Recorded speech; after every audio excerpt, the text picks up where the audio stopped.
Hello and welcome to episode 1 of the Rock Solid Rundown. I am your host, Dr. Sam Zehnder, coming to you from Mequon, Wisconsin in the clinic, Rock Solid Physical Therapy and Performance. I'm a physical therapist and fitness expert and enthusiast, but also a husband, a father to two, almost three young children. Number 3 is actually overdue by a couple days, so sweetie, hope you're doing well at home. Phone is actually recording, so if you're texting me, I can't see it, but um, point is, fitness matters to me a lot in a lot of different capacities, not just professionally but also personally. And founded my practice a couple years ago with the mission of really optimizing people's health and wellness long term. Our current system obviously is not doing a fantastic job of that, and that's for a multitude of reasons. We're not going to get into it this first episode because that would steal the thunder of all the future episodes we hope to have. So I really just wanted to introduce the topic, maybe provide some background information on myself and the practice for this first episode. You can tell the set was actually professionally designed. James Cameron was just here a couple hours ago. We got some funding from Hollywood, so thank you all very much for your donations. And it's, I think, going very well so far. It looks great. But the point of all of this is to open up the opportunity for a little bit more in-depth conversation on the health and fitness space, and provide a more genuine approach to it, mixing in some humor, mixing in a little bit of lightheartedness, because I think that's important to have that human element versus being purely academic and purely uh, you know liturgical with all the information. Because I could certainly come up here and say, well, based on the recent evidence by Smith in 2022, and all of your eyes would just immediately sort of, if you're just listening to audio, my eyes are rolling back in my head, okay? That would be, or could be all of you. But what I'd like to do is make this a little bit more practical, a little bit more palatable, digestible, because we're all people, we're all humans trying to just live a healthier life. And I think our current system forgets about that, right? A lot of us are just patients, we're just numbers, or we feel like that. And that's really one of the main driving forces behind everything that we do here at Rock Solid. When I say we, I also want to include Dr. Bree Newmeyer, my pelvic floor therapist, and Dr. Eric Taves, my overhead athlete slash throwing specialist, all, both fantastic individuals and therapists. But we're all unified in that same mission, right? If you've gone through the healthcare system, really to any capacity, based on conversations and interactions I've had and other therapists have had, you probably have felt at some point that you weren't heard, you weren't regarded as a person with genuine concerns. Maybe you literally didn't have the time to actually express all of your concerns to your provider in whatever capacity that was. And you leave the appointment, or you leave, concurrent appointments, or go through an episode of care to any capacity, feeling like it's not helping, or you're not being regarded with unique needs and wants that you have. Now, I'm not going to get into necessarily all of the reasons why that is, because that's, again, for future episodes. I'm not here to blame systems as far as like specific, healthcare systems delivering healthcare. I'm not here to blame any profession. I'm not here to blame any individual. It's a very complex problem.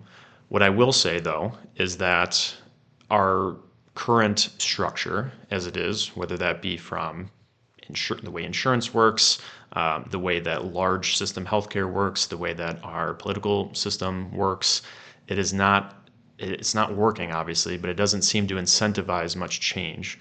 I mean, we've been saying this for how many years and decades, really, that, oh, we need change, and there's a chronic disease epidemic, and obesity is on the rise, blah, blah, blah, and everybody acknowledges it. Everybody says it's there. Everybody points to fire, and yet it doesn't seem like anybody is really going to or wants to go grab a bucket of water and start doing anything about it, right? And certainly not in a unified manner.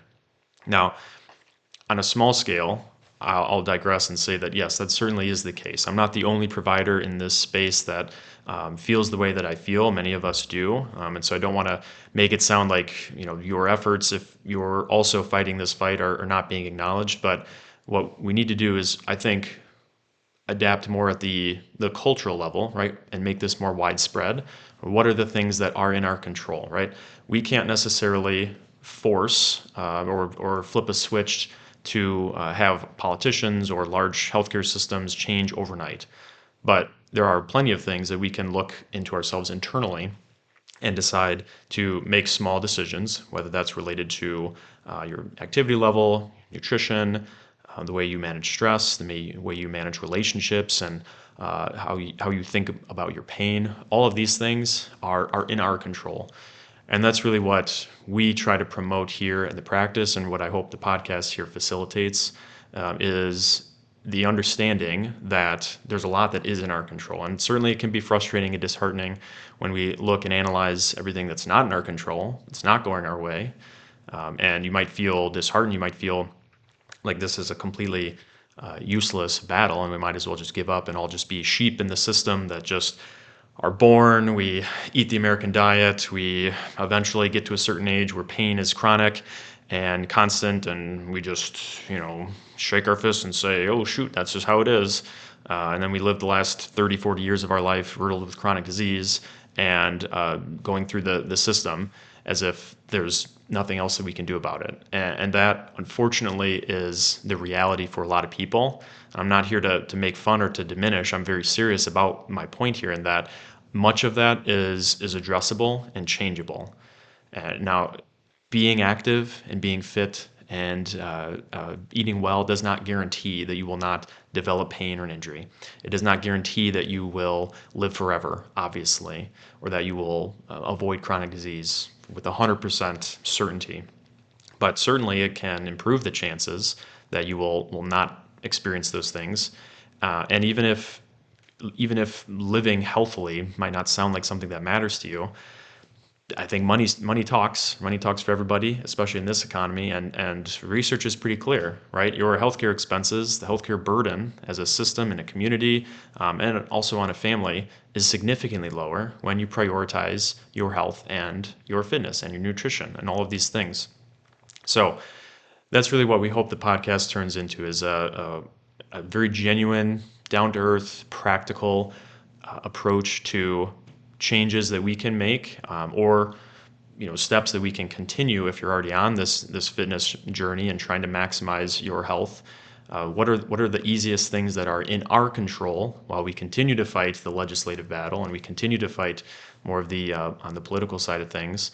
What are the small steps that are in our control that we can change, and that we can fix, so that we reduce the chronic disease burden and we reduce the chronic pain burden and reduce the chance of injuries or other limitations keeping us from being active. So thank you for watching. I hope you stick around for the journey that we'll go on.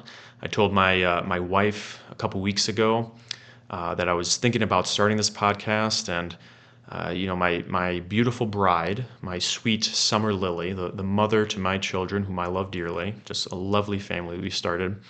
I say this to her, and she says to me, I feel like it's just going to be you having a mental breakdown every episode.